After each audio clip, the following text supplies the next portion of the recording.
Partai politik peserta pemilu di Aceh Tamiang telah diberikan kesempatan untuk mendaftarkan bakal calon anggota legislatifnya dibuka sejak tanggal 1 Mei sampai dengan 14 Mei tahun 2023 dalam rangka menghadapi pemilu legislatif pada tahun 2024 mendatang.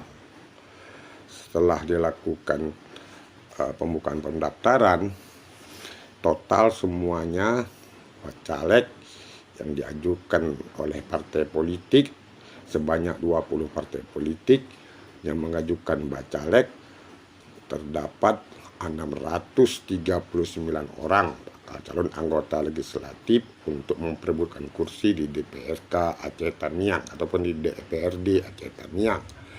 Dari jumlah 639 orang tersebut, rinciannya 395 orang laki-laki dan 244 perempuan. Kini setelah saya melakukan evaluasi, ternyata dari jumlah 639 tersebut, ternyata 604 orang hanya tinggal mimpi untuk meraih kursi di DPRK Aceh Tamiang. 604 orang gagal untuk meraih kursi di DPRK Aceh Tamiang. Pasalnya, pada pemilihan umum legislatif tahun 2024 mendatang, kuota yang tersedia di DPRK Aceh Tamiang hanya berjumlah 35 kursi.